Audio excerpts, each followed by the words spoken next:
Brought to you direct from Studio 3B at Baird Brothers Fine Hardwoods, the American Hardwood Advisor is your source for trends, tips, and insights into how the building industry has evolved. Join me, Steve Stack, along with guest builders and industry leaders as we talk shop and go in depth on what it takes to be the best of the best. Dive into topics like architecture, industry trends, project plans, historical tools, tricks of the trade, and life's lessons from more than 6 decades of experience in the hardwood lumber business. In our very first episode of American Hardwood Advisor, we're going to be talking about the Baird Brothers 60-plus year history, and we thought no better person to talk that subject about other than Mr. Paul Baird. Paul? Yep. Hello. Yeah. Paul, being one of the company's original founders, he and your two brothers, Richard and Howard, right? Yep. And so we want to talk about a little bit about that, the history, how you guys started the company out of necessity, out of want, and we just want to get your perspective today of what you guys have gone through. And I've had the fortune of being involved with the company a long time. I've seen the growth, the changes, but we want to hear you talk about it a little bit today, Paul. So let's dive right in. Let's talk about, back in 1960, right? You and Richard and Howard. Yeah, actually, it was even before 1960. We didn't start officially in business, but we started preparing ourselves. We were at home. We worked on local farms here, and we had a chance of power line went through north of us, strip mining over there. Timber was on. Father had a small sawmill, and that's how we actually learned about a sawmill as kids. Obviously, on a farm, you do a lot of things, and one of them was working on that mill. And so we decided, instead of working for other people, we picked up a couple of accounts and started pulling the logs into this mill down here and doing it the old way. And whenever my friends and their friends also, I was in high school, they were in college, and we all graduated in 1960. So that's when we started officially, the business started officially. But we had learned, how to work in the woods, cut timber, obviously from our dad in that. Yeah, and I wasn't around at that point, but I know at one point, did Richard and Howard both go off to the service, or just Richard? No, Howard went first. They went into a 6-month program, and he went first, and then when he came back, and at that time you could serve 6 months and be in the reserve for 5 years. And so then then Howard and I ran a sawmill. It's just a little mill that you would see that it's out in the woods today by guys that setting up mills. But then when Howard come back, then Richard went to the service, and then it was Howdy and I. And then when my time come around, I had gotten an ulcer, and I didn't need to go to the service. Yeah. Back that time. So, and that was a few years later. So they did their service, and they came back home, and then at some point, and I don't recall what year was it or thereabouts that you guys built the old Quonset building with the new Enterprise sawmill? Well, that was built in. All I can remember that is the year that Jack Kennedy, our president, was shot. We were building it that fall, and so that would have been 63, 64, somewhere. Yeah. So that's when the old Quonset building was built. That was the first building that Brother Robert had already built it, north of us, but on the welding shop. But yes. And we were still operating out down behind the home place down there in a building that the sawmill was. That's where the logs and all. And then we built that in 1963. And that's about that year there that Richard and I both were married. So that makes me think of a point as we've been developing different things as far as our new studio and so forth. And we started doing some research, and we did a little digging, and we were down at Pap's garage, and we were upstairs in the garage, and I've shared them with you. We found the original metal placards to that sawmill. What was it, Buckeye sawmill out of Columbiana, or That was no, geez, not Buckeye. Enterprise. Enterprise. Buckeye was the model, I believe. Yeah, Buckeye was the number, Yes. the model on it. Yes, and those were manufactured right down the road here in Columbiana, Ohio. Exactly. And then actually later on, even our newer mill was manufactured there. Yeah. And we bought that mill off of our dad, paid him $400 for it, and went up and bought a baler, so traded a baler to him for something else. That's a lot of years passed since then. Yeah. And that goes back, whether it was necessity or want or whatever the case was, but there was a mentality that started to be built. Yes. And having had the privilege of knowing Louis and Ada, I know where some of that came from. Oh yeah. I mean your mom and dad, they were hardworking people, and that was instilled into you guys, and you guys have carried it forward, and now, and it has to give you an enormous amount of pride in that we not only have seen second generation, your two sons, your siblings' children come in, take part of the business. Now we're starting to see the third generation. Yep. And talk a little bit about that transformation. I mean, we've experienced it together. Yep. We've seen what I still refer to as the kids, right? And it's nice to see they've all come in and they've taken responsibility of roles within the company. And in the day-to-day operations, just like you yourself are to this day. Yes. So talk a little bit about the kids. I know you've got some good stories about your boys tagging along with you out in the woods and in the shop and so forth. Tell us a little bit about that. It's obviously you think you've all heard about the third generation, and I'm impressed by what I've seen so far. The interest that they are starting to show and taking grips with, and you've seen it also. And there's a lot, with as many grandchildren as I have, and as siblings that are around here, you can't expect them all to want to be but what I've seen so far, I've been well impressed with it.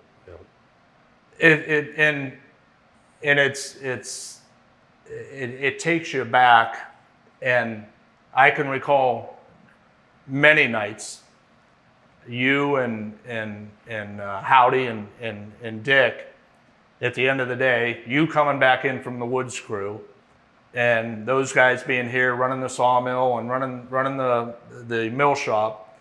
But at the end of the day, you guys all would stand around a pickup truck and just have conversation. Yeah. And we're seeing more and more of that. Yeah. As the kids, again, second generation, and now the third, they bring new ideas. Right. And just like we've experienced over the years, some ideas get pushed to the side, other ideas, we try and get legs underneath them and run with them. And to that conversation, how have you seen the hardwood lumber industry, Baird Brothers Fine Hardwoods included, but also the industry in general, how it has changed? I know right now, here we are in 2021, our country coming off of a pandemic, and there were different influences to our hardwood lumber industry. But in general, through the years, we used to build pallets, and then we started in moldings. Tell us that story a little bit. Well, it's been a transition. It's obviously like in any industry, modernization comes along, and we're doing things today that when you first started back that you never even would have had any idea that would break into something like we're doing today. I mean, we've got computerized and programmable controllers, and we've got what we call a seeing eye over there in our trim shop or our rough mill, and that grades the board as it goes through, and at a pace that is really alarming when you watch how everything is cut up, and how you then reminisce back in the olden days when you would stand there by hand or examine the board, but then that changed there, and then the customer base has changed a lot for us over the years as we drifted into homes, and then that had to be addressed in another way. And you know as well as you started out on the road selling a lot of years ago, and you remember what we were before that. I mean, the first business that we opened up when we set up a small finish is we had $50 minimum, if you remember that, up on the wall.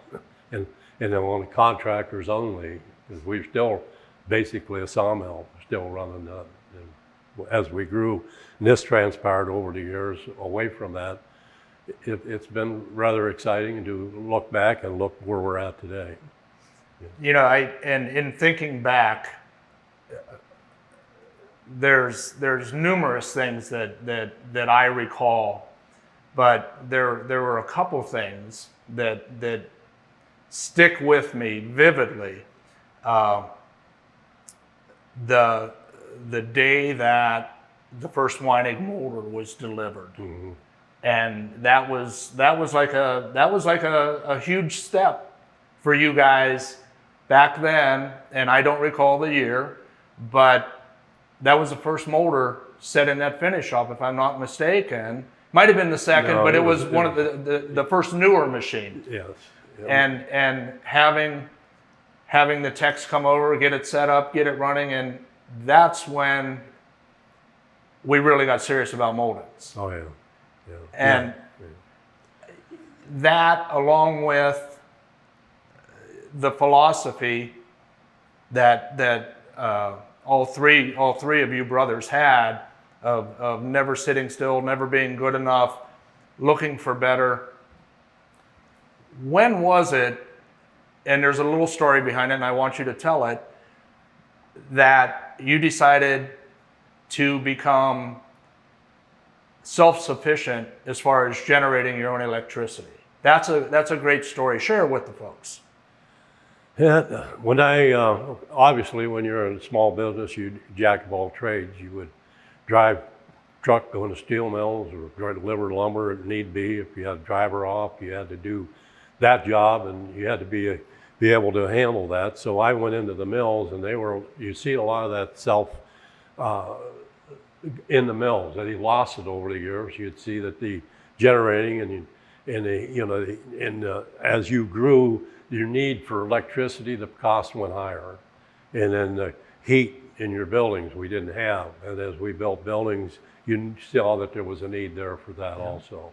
Yeah. And then I kind of really, by accident, there was a small pump company down in Columbiana that went out of business, and they had the first generator that I bought. And I bought it because it was cheap, and it was fairly new, and I think because we had our dry kilns at night sometimes, the power would go off, and you didn't want to lose heat and that, so that's what I was going to hook that up for it. And then another friend come along and kind of introduced me to, he says, why don't you make your power solely that? And that's how it began. I started putting an engine in, and actually your father, Charlie, had 45, 46 years in here. Something like that. Yeah. So he and I started out on that, and that's how we grew into it. And obviously things got better. We weren't very good at making electricity at the beginning, and a lot of people thought maybe we weren't wrapped too tight, but it worked out. And then time went along, we were able to pick up gas wells and then drill a few of our own. And that makes me think, and we've said it around here for years, and it's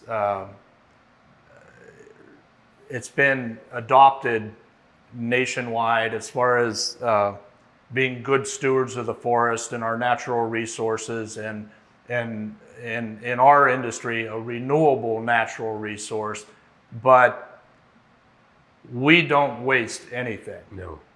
We take our sawdust byproduct and you use it to co-generate heat. Yep. And I mean, everything from the shipping pallets coming in, getting ground up, to our off rippings, et cetera, so forth. And for a long time, we've said that we were green before people knew what green was. Exactly. Yeah, And it's a concerted effort to leave the smallest footprint that we can in respecting that natural resource that we use. Mm-hmm. And you, going back to the early beginnings, I know just through conversation over the years that you and the logging crew, you were in stands of timber at different times over the course of the years, because you went in and you select cut, and then 10 years later, 15 years, you might be back in that same woods, taking the mature trees out and leaving that young growth come again. Exactly. Yes. And then, as a matter of fact, the home woods here, we just selective cut here, 2 years ago? Yeah, it's been a couple of years already. Yeah, my brothers and I had cut most of the timber out of that back, and it regenerated thing, but still, as you grow, you need arises, and you do it, And if you don't have the technology or the knowledge to do it, then that's when you start reading, and that's how you put things together. Yeah, and it's interesting that how you mentioned how our business has evolved, how our manufacturing practices and technology have advanced, and it's still trying to be good stewards towards that natural resource, and it works. Yes. In our hardwood forest, it works when it is managed properly. Yeah. So we're fortunate in having that renewable natural resource. Yeah, there's all aspects to forestry. There is a time when the woods has to be clear cut. There is a time, most of the time, there is a time that can be regenerated by forestry practices called selective cutting. Right. Yeah. Right.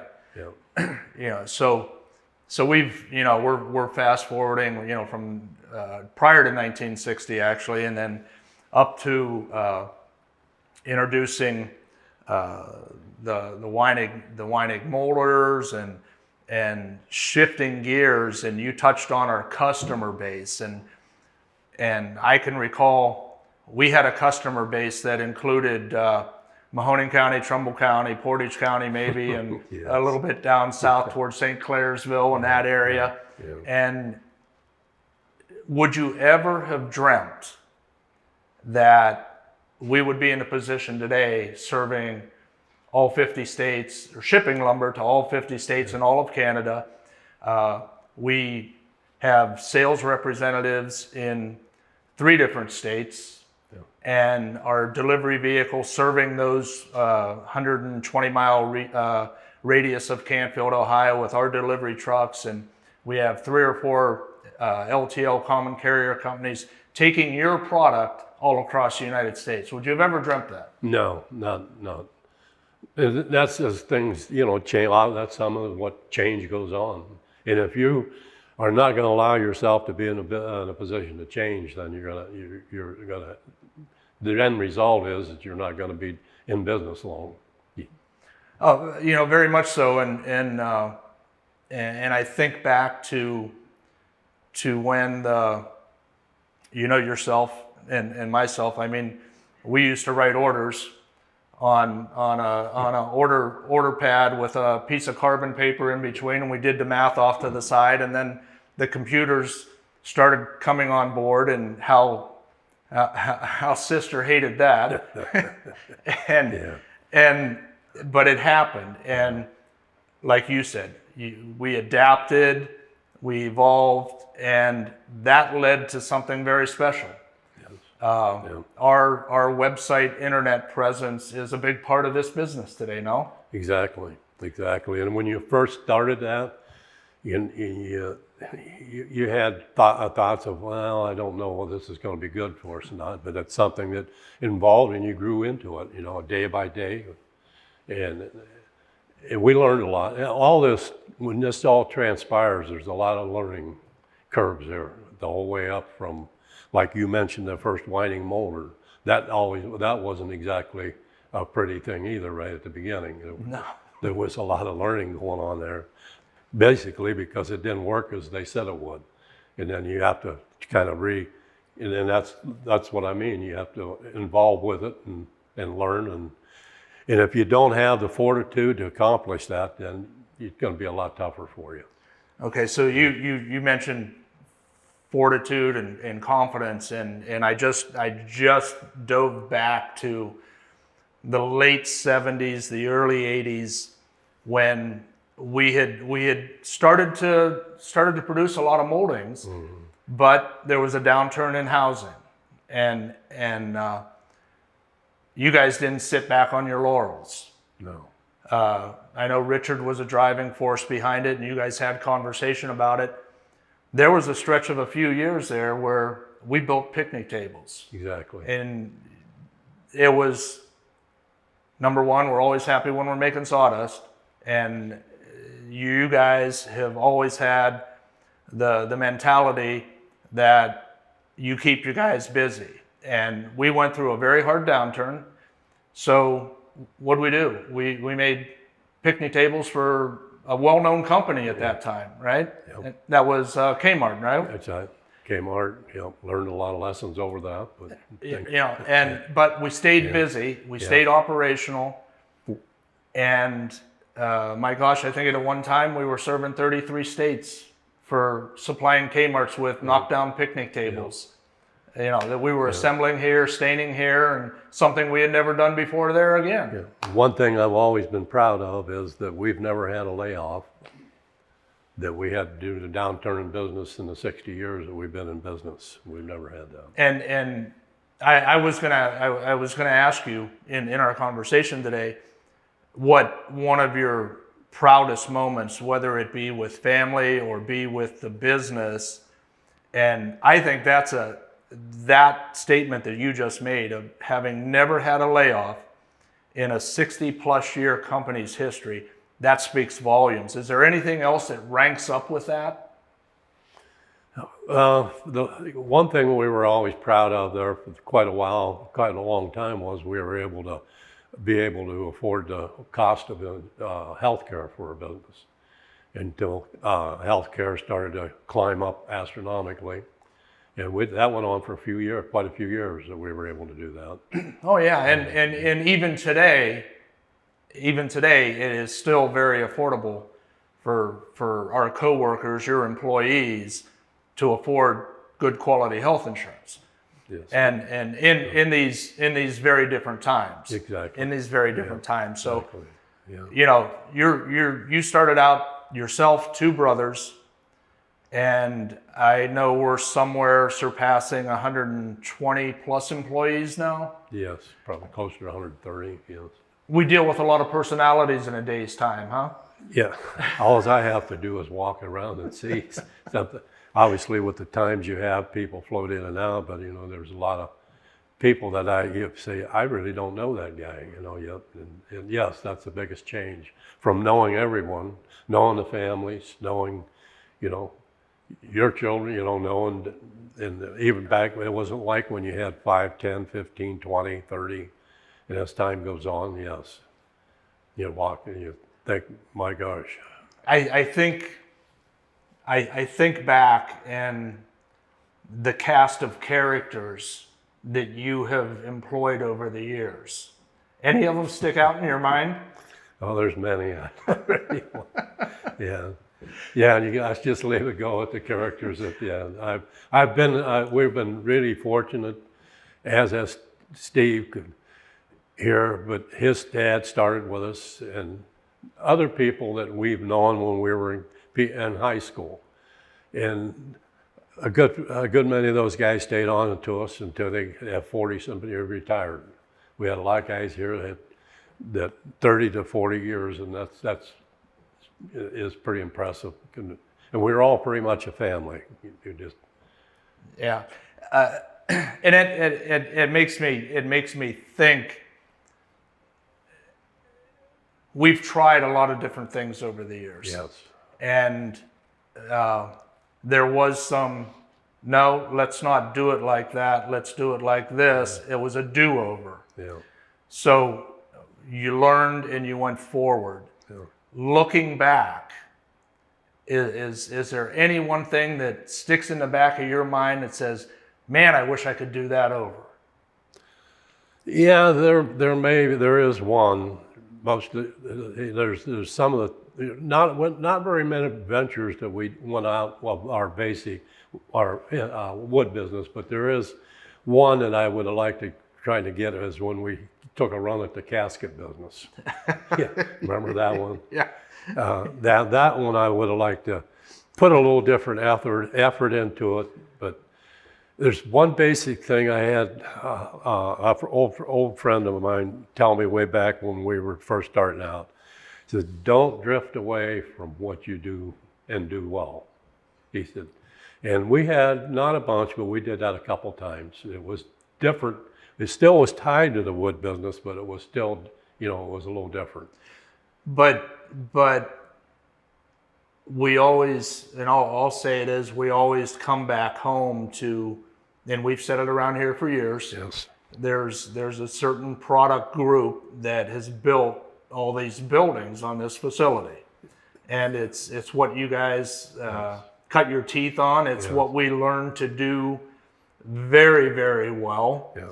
And we go back to that, and that's exactly still the right. backbone of Baird Brothers Fine Hardwoods. Yes. And that's the old philosophy. Right, Yes. right, and it's always been our job to instill that in some of the new guys and so forth, that we do quite a few things well. Yes. But there's a certain product group, 2, 3, 4 of them. You and I were talking earlier. Our moldings, our hardwood flooring, our interior doors, our stair components, that we don't do those very well. We're outstanding in what we do. Exactly. And that's, we've had the chance, yourself, myself, to travel the country, go to different facilities, and we produce a very nice product.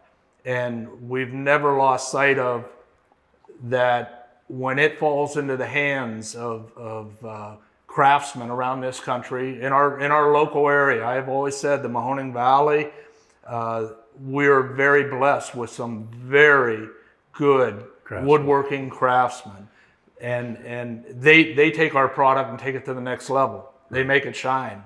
Yeah. That made me think. We've recently, and 4 years ago we'd have never thought it, but we've had a chance to travel the East Coast and now to the Midwest with that group called This Old House. Yes. We had the privilege of hosting them here at the facility in Canfield, and when you see that caliber of a company align itself with your company, that has to make you feel kind of special. Yes, it does. And once you realize how special that group is, and it kind of mirrors us a little bit, it almost has a family feeling I know that they're not, but still, their whole premise of their business is, I think, floats into ours like that flows. The company's philosophies parallel each other very well. Right. Yes, very much so. Yes. So, Yeah. a lot of things, and I know you are a very self-learned individual. I recognized that many years ago. Self-taught, self-learned, and what in the scope of the business and in life, what's one of the most valuable lessons that you've taken away from the business decisions? You know, we're both blessed with you know, great families. Yes. Anything jump out at when you look back like that? Yeah, there's so many. Like you say, we're blessed with good families. When you have a family operation such as this, there has to be a special nucleus with that. You have to learn how to get along, and which we were blessed. We were the three brothers. We could get along from day one, you know, the whole way through. I don't care whether it was back when we were kids running a trap line, or we were out in the farm, or whatever. Oh, sure, you had your differences, but the main important ingredient to that is when you had your differences, you could work it out and go on. And I've witnessed some of those differences. Just some. and that goes back to something we touched on earlier. Yeah. At the end of the day, there was a powwow out in the middle of that gravel parking lot out front, and it might not have been resolved, but by 7 o'clock the next morning, it was resolved and everybody was fighting towards the same goal. Exactly. Yeah, if you had differences, and all of us sitting here, you know that you had your own family, you had differences on that, but the unique thing with us was when you see each other every day, and a lot of this stuff, how many years did we work 6 days a week? We still do. Well, I sometimes go 7. But no, so yes, and we, and you learn to be able to handle that and work through that. You know. It's been, it's had to have been quite the ride for you. I mean, we have a very complicated makeup. You know it better than anybody. We have the family element, now 3 generations deep. What do we got? We got 6 in the second generation. Mm-hmm. The 3 of you originally, 6 in the second generation, and I'm losing track because they're coming back on board pretty fast now. Yeah. The 3rd generation, what are we up to? 4, maybe 5, somewhere in there. We're up at 5. Yes. You know, I know your grandson Wyatt. Yeah. He's finishing up high school, and he's here now when he's not at school and jumping in and learning. You know, Richard's son Matthew and his daughter Lori, they have children involved. Yeah. And Howard has his grandson involved now, and so it's really coming full circle. Yes. It's really coming full circle, and I know you guys have busted your backs to turn a healthy business over to the next generation and the next generation, and that says a lot about Baird Brothers family, Baird family, and Baird Brothers Fine Hardwoods, and you guys extend that family environment to your employees. There's not an employee on this facility that cannot approach you. Yes, right? That's right. No, it's always been like that, right? It's always been that way. Yes, always. Yeah. And my main philosophy in life is treat people like you would like to be treated yourself. It's just that's the basic that I've always worked with. And I've heard you say that before, and that to the human side, and then to the business side, I've heard you say it numerous times, and I've quoted you on it numerous times. You do not want a product leaving this facility and going into one of our customers' homes that you would not want that same product in your own home. That's exactly right. Yeah. When I put in my home, I want the same product to go to the people that buy our product. And I want the day that we're the happiest is when they have that in their home and they're satisfied with it. You know, and that's so true. I mean, we've had the luxury of experiencing that over the years, and it's still what we strive for every day. And one thing about it, and in representing and selling our product over the years, if there was a hiccup, I was always able to tell people, we've been at the same address since 1960. We're not going nowhere. Exactly. We're going to stand beside you, and we're going to make sure everything's right. And we always have. Yeah, right. The scope of business that you're doing, we do, and in any business, there's gonna be a problem once in a while, and that's one of our promises is we're not happy until you're satisfied, and whatever it takes to do it, that's the way it is. Exactly. So I'm thinking that's about all we have time for today. We covered a lot of ground. I appreciate you taking the time to sit down and just have a conversation. And give us a little insight on Baird Brothers Fine Hardwoods, you know, here in Canfield, Ohio, and the evolution that we've gone through. And hey, we look forward to putting our boots on tomorrow and coming to work, right? Yep, I hope to see my shadow every day. Thanks, Hatch. For all you folks listening, thanks for talking shop with Baird Brothers Fine Hardwoods. If you've enjoyed this episode and want to stay up to date with the American Hardwood Advisor series, give us a like and subscribe. For more tips, projects, and inspiration, check us out on Facebook, Instagram, or at BairdBrothers.com. Until next time,